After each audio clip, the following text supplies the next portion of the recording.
Welcome back, everyone.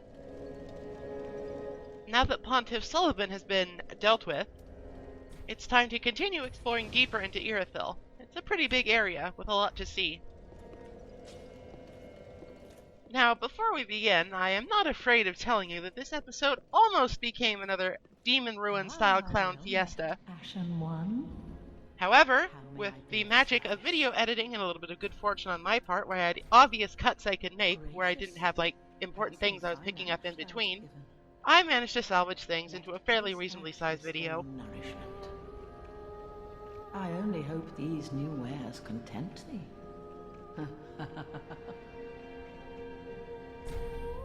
Ashen One. I hate how she says the exact same thing for every set of ash, even the poop-covered one.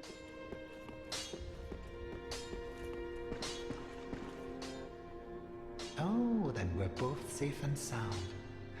Thank the gods for that. I don't like getting things so close. I might have died if it wasn't for that peculiar onion knight. But in the end, it all paid off. Take a good look. They're sure to be of some use. Now that we have defeated a boss, Grey Rat has safely returned to Firelink Shrine with some new goodies, including the quite valuable Scholar's Candlestick. A dagger that does very unimpressive physical damage, but gives you an amp to all sorcery damage. Could come in handy later on. He also brought back some other stuff. There's quite a bit of good stuff in Irithyll if you're into bows. You get lots of unique kinds of arrows here, as well as crossbow bolts. So let's talk a little bit about Grey Rat's questline real quick while it's relevant. If you send him to Irithyll, and you have not been doing Siegvard, I will make that mistake until the end of time. If you're not doing Siegvard's quest concurrently, then Grey Rat will actually die in Irithyll because Siegvard wasn't around to save him. Stay safe. So the reason that you don't want to go to Irithyll Dungeon off that path that I told everybody not to go down, because if you go down that path, you will break Siegvard's questline, and he will not appear in the kitchen in Irithyll, which means that Grey Rat will die. However, if you haven't been doing anything related... Oh, actually, here's something. Perfect.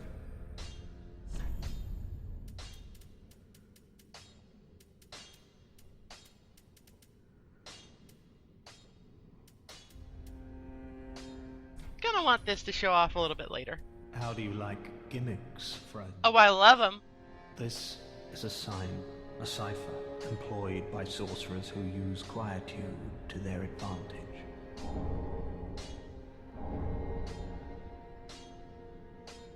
With this, you can be sure to tell friend from foe from your very first encounter.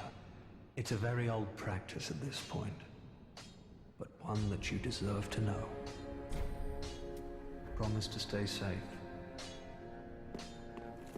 There are 4 sorceries that you need to buy from Orbeck to get that, and they all have to do with being sneaky, with the exception of Pestilent Mercury, which is just kind of there.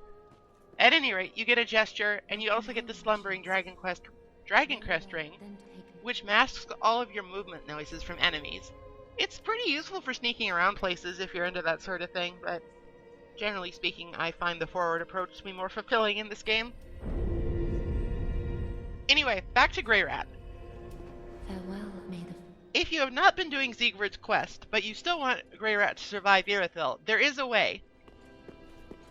If you go talk to Patches, as we're just about to do, and tell him that Grey Rat is in Irithyll, and Patches still has the Katarina set in his inventory, he will go to save Grey Rat in Siegvard's stead.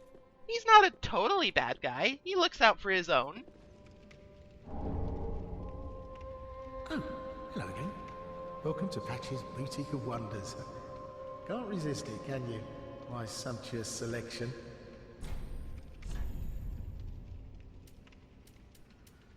Mostly I want to go back here because I forgot to pick up the Patches Squad emote a while ago, and that's very important.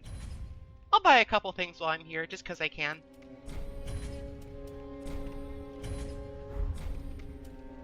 Thanks, sweetie. I hate it when NPCs try to guilt me when I don't buy anything, so I always try and buy at least a little bit when I go talk to them.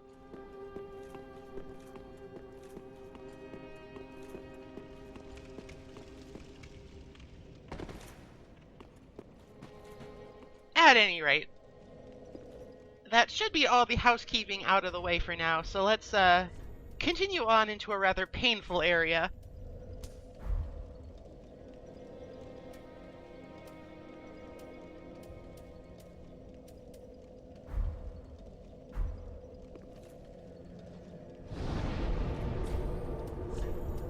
I do want to change out my spells a little bit. I was doing some off-screen co-op just to get some sunlight medals for later.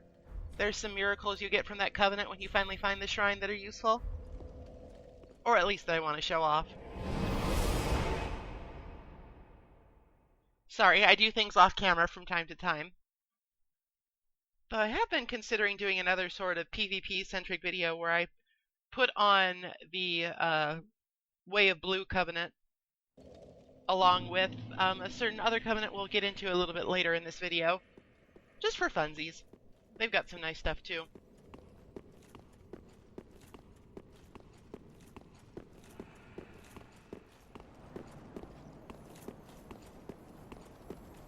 This area is somewhat notorious as a PvP hotspot, or at least it was before the introduction of Undead Match in the DLC. Maybe people still get together here for the nice view, I don't know. It's basically impossible to get both of those crystal lizards at once, but they respawn, so it's not a big deal.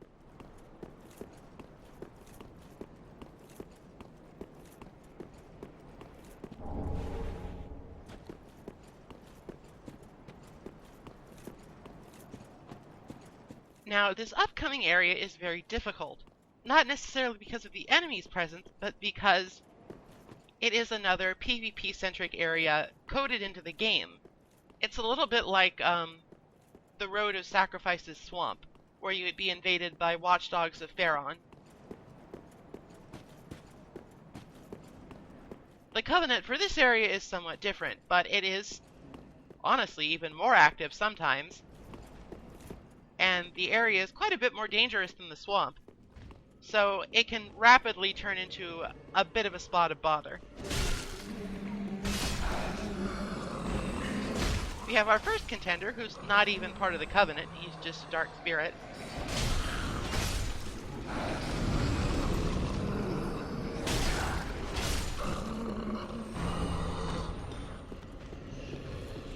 But we'll get to that when we get to that. There's lots of places to hide around here, so confrontations, while inevitable, sometimes take a while to happen. Oh, here he is.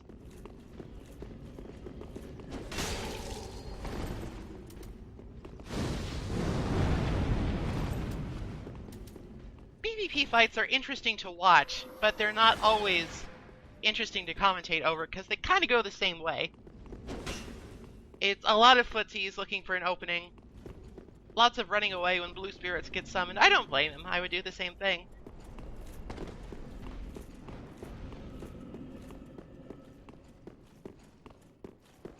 Mostly I'm just grateful for the time I have to explore a little bit and find items, while not under the threat of immediate death from an invader.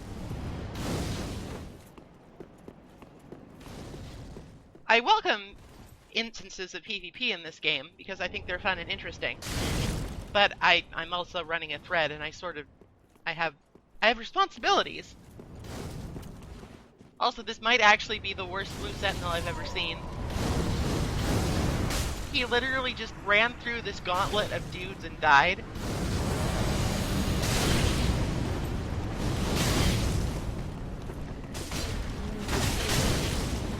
And now I've got a 2-on-1 situation along with all the enemies spamming fireballs at me, so I may not be long for this world.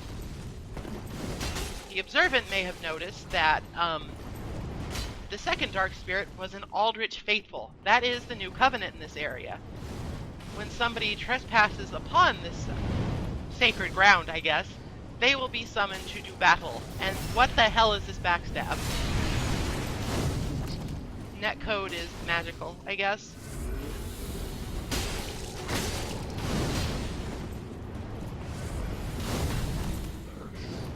I don't have a particularly good build for PvP because Chaos Bed Vestiges is easy to dodge.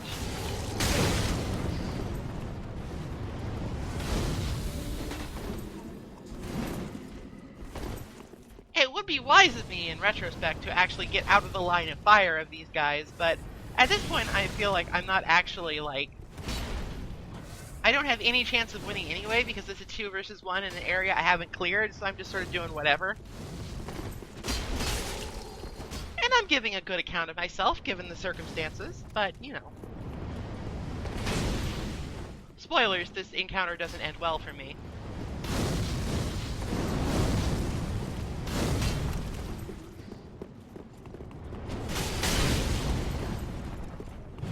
Mostly because of stuff like that. The fireballs actually home in a little bit.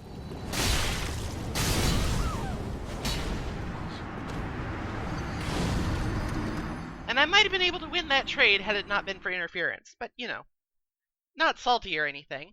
Salty, not salty.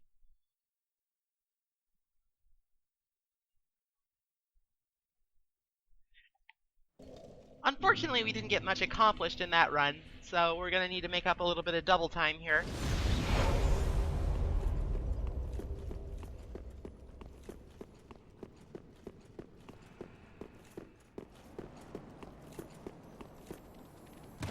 We do at least have an opportunity to get the second crystal lizard. More twinklies is always good.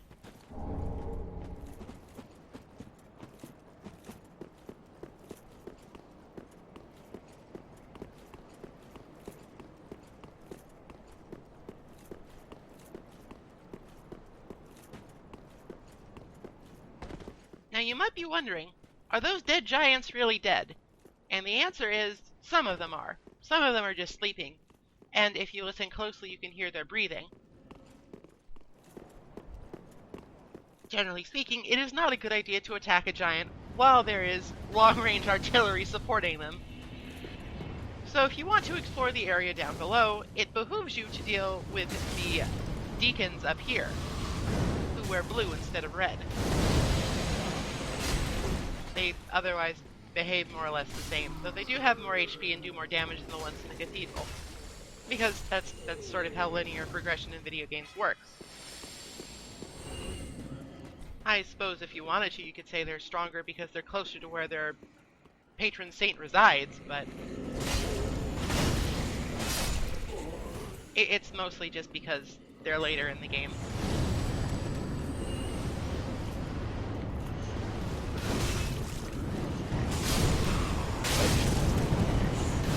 It's difficult to get through this area without taking any damage at all, but you can use the trees for cover, and they're quite helpless when you get up close to them, unless they're the big fat guys, in which case they actually have a bit of poise and can hit back with their candlesticks.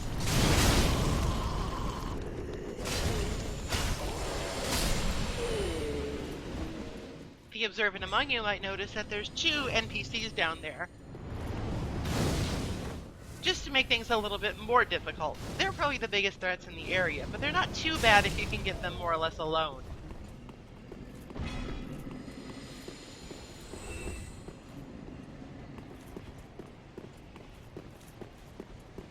These 2 jolly fellows are wearing the Drang set, and they are also using power stance weapons, so they are, pretty clearly, references to the Kingdom of Drangleic from Dark Souls 2.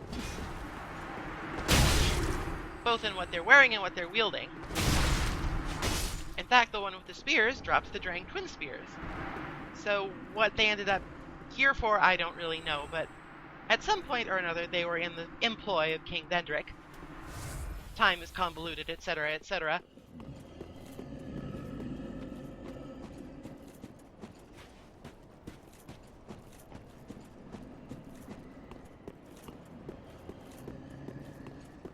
Fortunately, they don't respawn, so we're more or less free and clear to explore the bottom area unless we get invaded, or shot at by arrows from somewhere.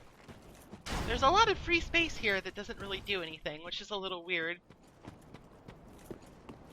You would think there would at least be like a Titanite shard hidden back there.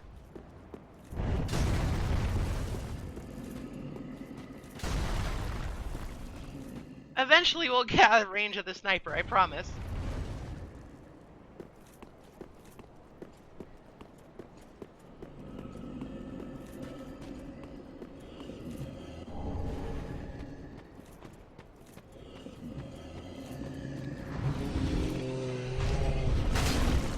mentioned earlier, some of the giants will actually get up and attack you if you get too close because they're only sleeping. Some of them are just dead. It's difficult to tell which. It's just you have the breathing to go on, but it's not really like super sophisticated positional audio, so you just sort of have to play it by ear. And go after the ones that get up and not the ones that stay dead.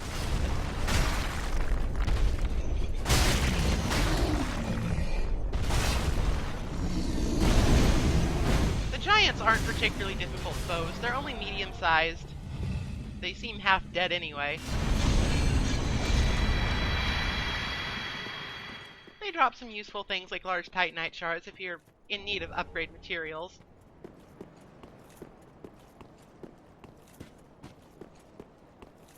They do pack a wallop if they manage to hit you, though, so don't engage them lightly.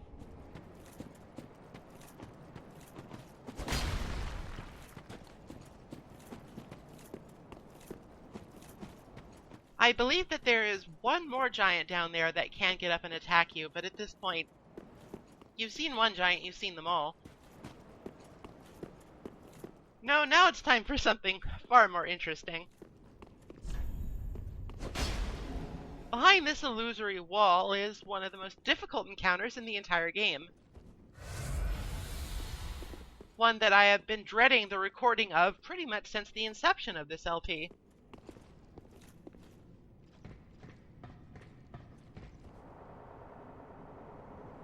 The entire design of this little area makes my head hurt, but it is what it is.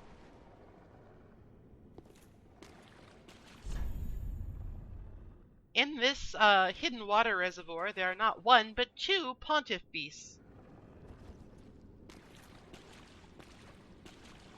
Taking on two at once is almost assuredly going to get you killed. And honestly, so is taking on one. You have a very limited area in which to fight one before you aggro the other. Which makes an already difficult enemy much more difficult.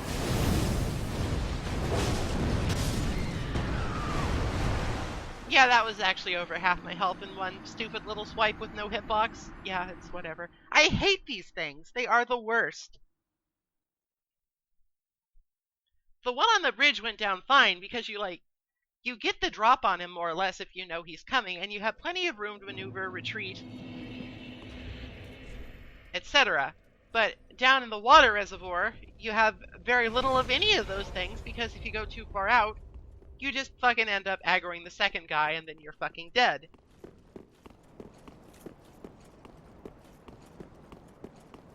There's also a semi-hidden area above where Pontiff Sullivan was fought, and I will get to that in a bit, but now that we've started, we should probably finish dealing with the Pontiff beasts. They at very least don't respawn. And there is a significant reward for going down there and clearing it out. It's just very difficult. It's a very difficult encounter. Not very well thought out on the developer's part, in my honest opinion. There are a number of ways to deal with them. The plunging attack cheese is probably one of the best well-known. And it works, it's just kind of boring.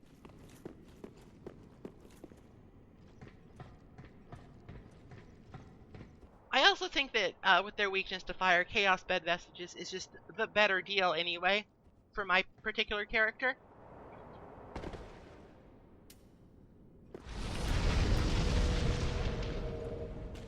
Chant the old weapon with fire just for a little bit of extra oomph.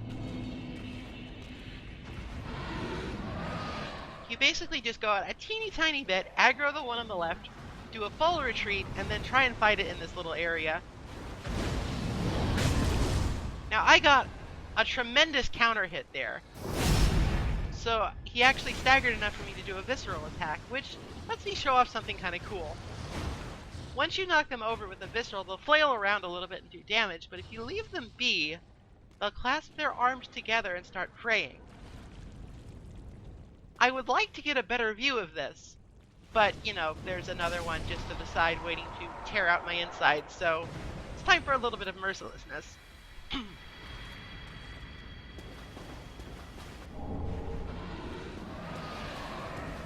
Round 2.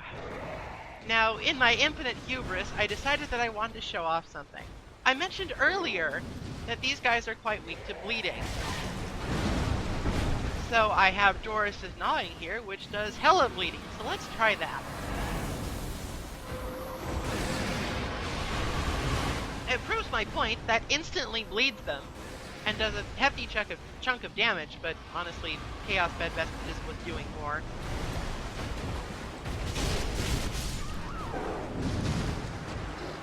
That sort of swippy swipe to the side attack is probably the thing that will kill you the most when fighting these guys. It has a very little tell, it has a very weird hitbox, and it just does, quite frankly, illegal amounts of damage.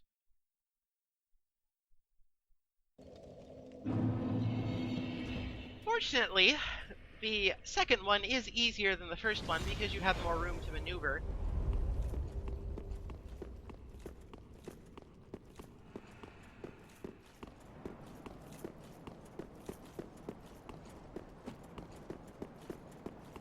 But it's still, anytime you fight a Pontiff Beast, it's a dicey proposition.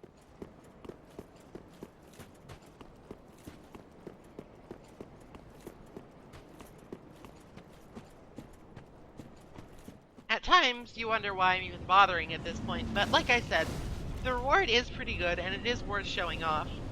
Especially since this entire little encounter is hidden off behind a fairly innocuous, an inconspicuous illusory wall. I imagine that a lot of players aren't even aware of this area. I mean, at this part, they probably are. It's been over a year since release, but if I was doing this when I said I would, this would be hella good information.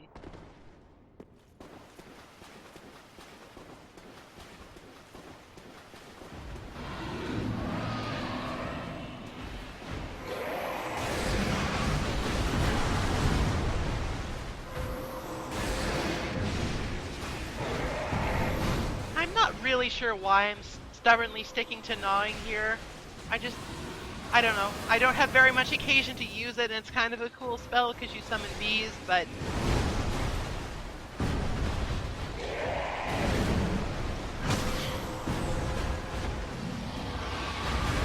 the vestiges do more damage. And I'm pretty sure I eventually realized that.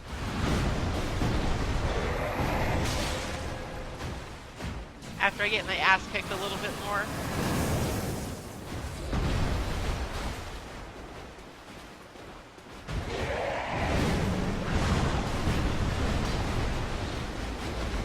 There are a lot of enemies in this game that this sort of applies to, but the Pontiff Beasts definitely feel like that they belong in Bloodborne, both in the way that they attack and the way that they sort of just keep attacking.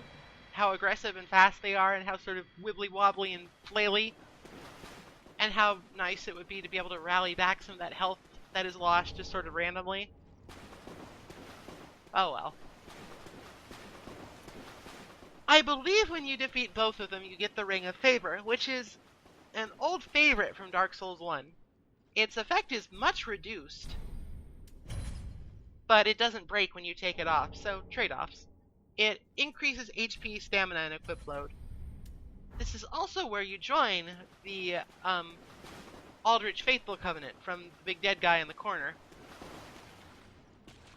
They also leave behind a bonfire because why not, I guess.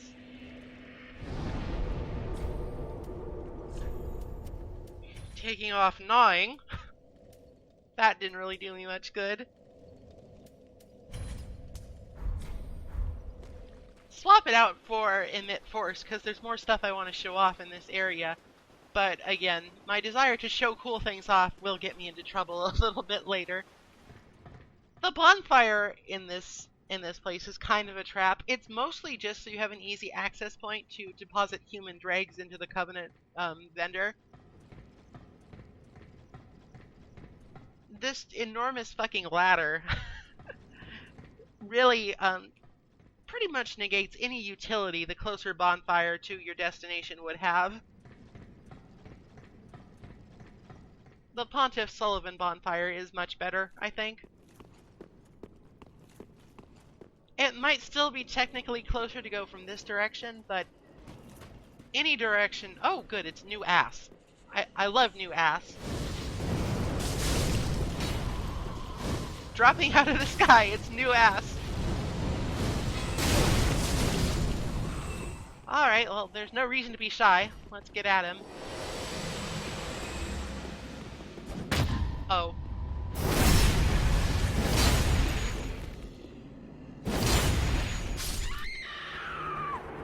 I just got memed upon.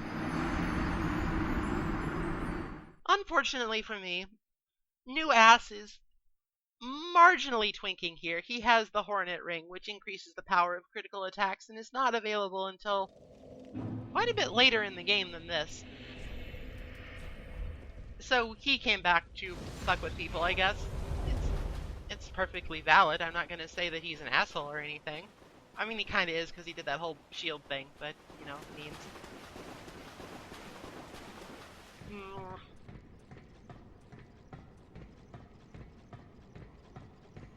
I've always felt that parrying in general is a little bit too binary in PvP. It's like if you get one off, then you sort of just win, and that feels kind of bad.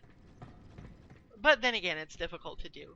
So, if he put in the practice to get good enough at parrying, then by all means, do that.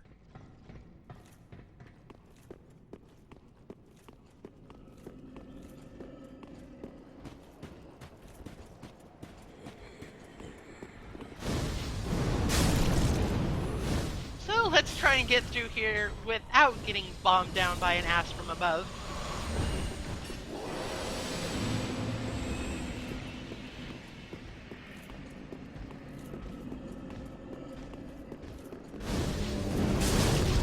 He definitely made quite an entrance, let's just say that much.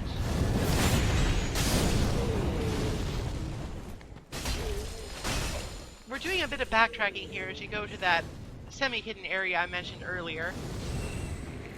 There's some goodies there that we don't want to pass up.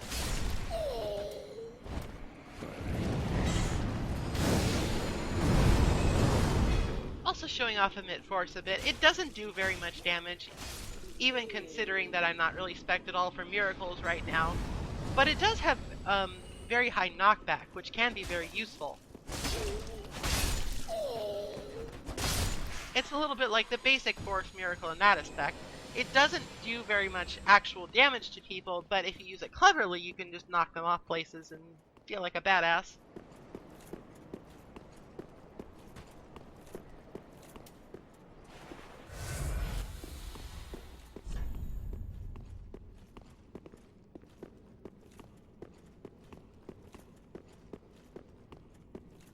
Since Lightning Spear and other offensive miracles are available much earlier in this game than they tended to be in Dark Souls 1 and to a lesser extent Dark Souls 2, you don't really have to use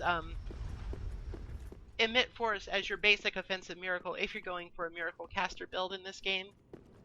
You can get more potent offense fairly early on. By stepping on that semi-hidden lift over there, we sort of create a semi-shortcut. It's sort of pointless at this juncture, but it becomes more useful later. There's also a mimic up here, and there's so many mimics in this game, who even cares at this point?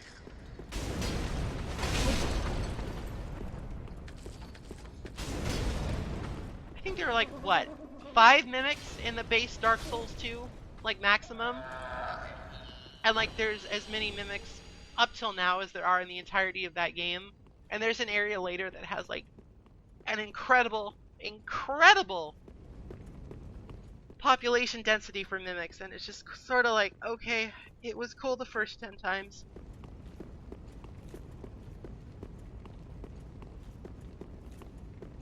At any rate, he dropped the Golden Ritual Spear, which is a spear and a catalyst. It's kind of neat, but those weapons tend to not be very good. There's another crystal lizard up here. With more twinkle. Oh, actually, no, a simple gem. Simple is interesting. If you infuse a weapon with simple, then it starts scaling with your intelligence and does magic damage, and it also gradually restores your focus points. Once you start running into simple gems, or honestly, once you just start getting a large number of Estus flasks, the Executioner's Greatsword FP restore mechanic sort of becomes obsolete just because there's better options for it. So it has served us well, but we will eventually be retiring it for weapons more befitting of our build. Having to two-hand this all the time is a little bit, cumbersome.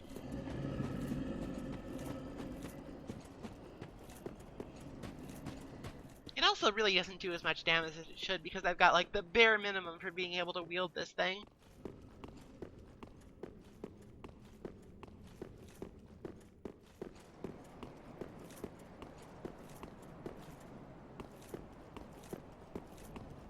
At any rate, let's see if we can actually make some progress here.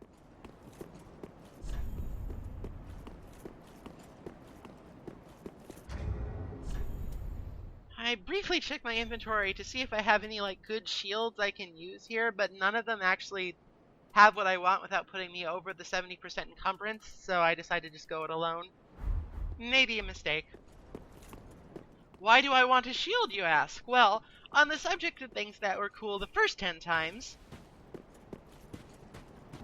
we've got another great bow skinny parapet gauntlet with returning Silver Knights. So everybody remembers this area from Honor Lundo in the first game, and oh my goodness, I hate everything.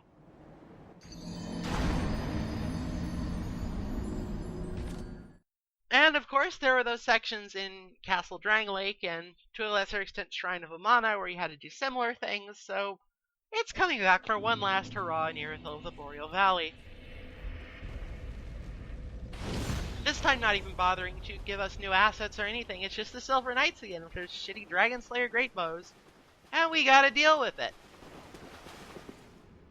You can still be invaded by Aldrich Faithful here, so this has the potential to be a very sticky area.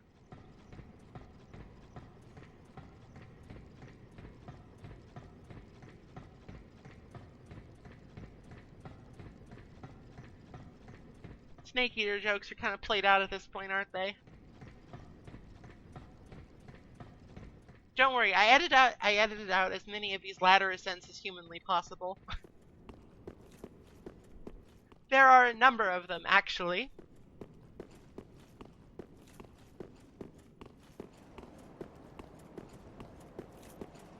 I won't lie, I died a bunch here, and not all of it is on camera at the moment. This was, at one point, a much longer video. It's already pretty long, so that's just sort of the nature of things in Dark Souls land. Now, I sort of mentioned this a little bit earlier, that Silver Knights are difficult for my build in particular to deal with. I don't do a great amount of physical damage, and I don't really use a shield, and it's difficult to actually get enough space here to actually cast a spell, because there's dudes sniping at you from all directions. So I just sort of have to muddle through and make do until I get enough room to actually use my big guns. It's at this point where, hell yeah, that's what I brought Immense Force for. There's definitely a point here where I'm starting to really feel the need for a better weapon more suited to my build, which will be coming soon.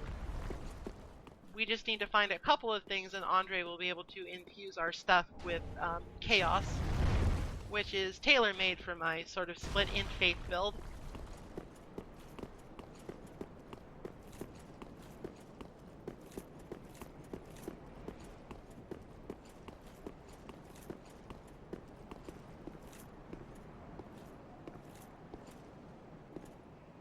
I'm gonna try and be cool and knock this guy off with the Immense Force again, but for some reason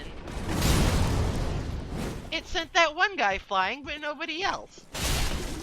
This is sort of like what happened in the Demon Ruins where I tried to knock that Black Knight off with the Force Miracle. It just didn't work. So I resort to more conventional means after that, though I'm not entirely deterred yet, even though I should be.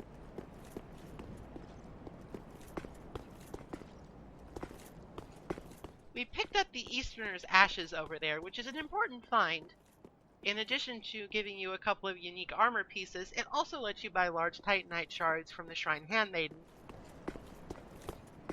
In that respect, it's an important find like the Dream Chaser's Ashes. it really increases your ability to experiment and find weapons that you like to use.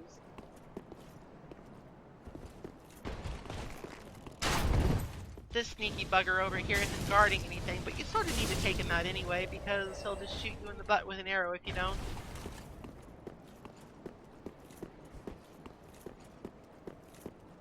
This area looks nice, but there's kind of not a lot going on except for the Silver Knights.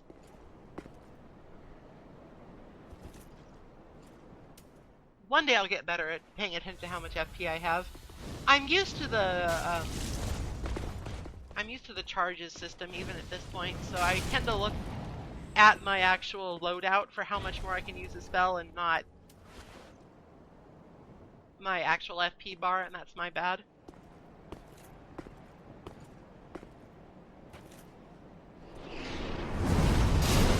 Why doesn't it work? That's so disheartening. You think you found a cool strategy and then everything goes tits up.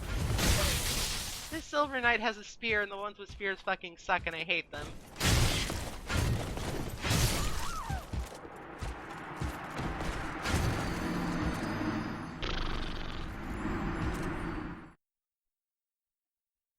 It's alright. It's alright. We're almost there. We were very close to actually getting to where we needed to be, which is a little bit disheartening. Alright, so Emit Force sucks. Let's change it out for something that also sucks, but's kind of cool. I eventually decide on Sacred Flame. It's reasonably effective on the Silver Knights because they're humanoid and they have like a get grabbed animation. I actually can't remember if the part where I actually used it on one made it into the final cut. I'll have to look at it later. If I didn't, I'll put it on camera a little bit in a bonus video or something. It's kind of cool. It's worth seeing anyway.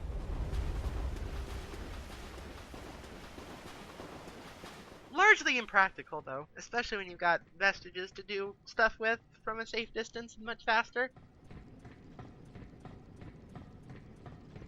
Last time we're going up this ladder, I promise.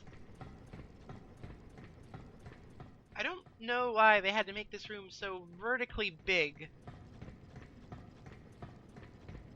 Like, obviously, the Pontiff beasts were large and tall, but they're not that large and tall.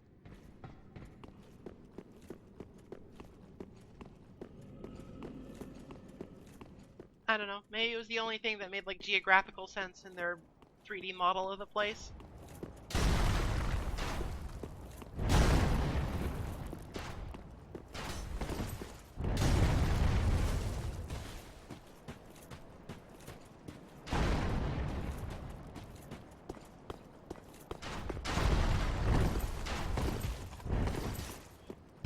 Once more we make the ascent, and at this point I'm just sort of like, I want to get off the parapet as quickly as possible and get to an area where I can maneuver a little bit better.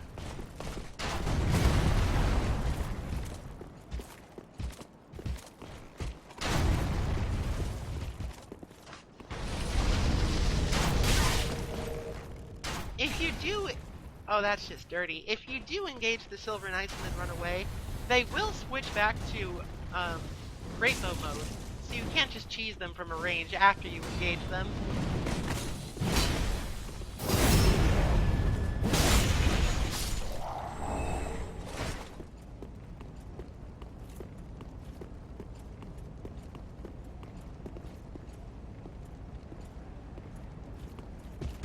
If you do break line of sight for long enough, they do sort of lose interest and you can engage them fresh all over again.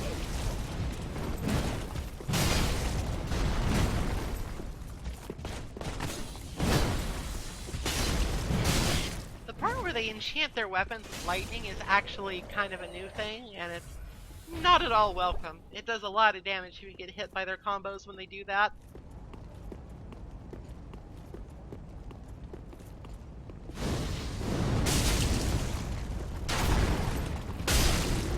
The best way to get up on them is to go in aggressively while they're knocking an arrow, and then hit them as... Oh, that's nice.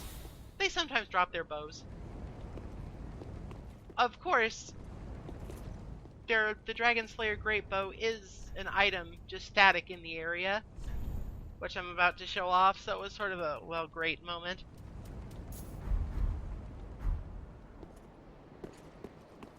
Silver Cat Ring, gonna put in some work here.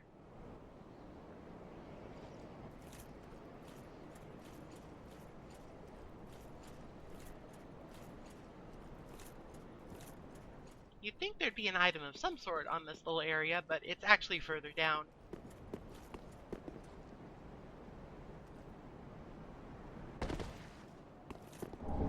And now we are the proud owners of 2 Dragon Slayer Great Bows. 1 for each hand. I do distinctly remember that on a part of this recording that did get cut, I actually picked up another Dragon Slayer Great Bow, so I have 1 for each hand and 1 to replace my head with, I guess? Far too many Great Bows to be of use to anybody, really. But sometimes that's just how it goes. It was at this point during recording that I was really starting to grumble. Especially since I got invaded by another Aldrich Faithful up here, which is like the real dangerous place to get it. Down below is no picnic, but up here with the Silver Knights is genuinely quite terrifying. It is at this point that I make an executive decision. I'm going to fucking ignore this guy and get my 80,000 souls, and just hope for a run where I don't get invaded to actually progress. It's sort of annoying, but at this point it's necessary.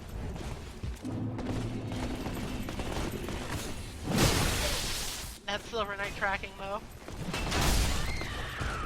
Ultimately, the Aldrich Faithful didn't do anything.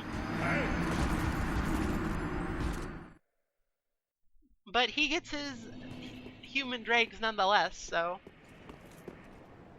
Here we are back again, making a quick cut. It's fine. You didn't need to see all that again. Nothing interesting happened except another Dragon Slayer Great Bow.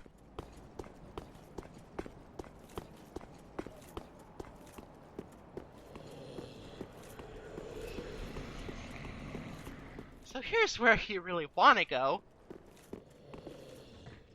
Down another ladder is a shortcut, which gives you a pretty straight shot from the Pontiff Bonfire up to the way forward, bypassing most of the most perilous parts of this area.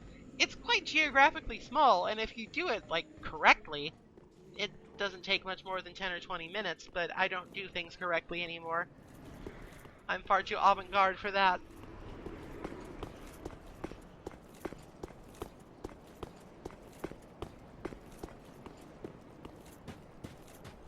If I didn't know any better, that structure off in the distance would look somewhat familiar. But I'm sure that... oh. Yeah. Alright. Fine. We're here again.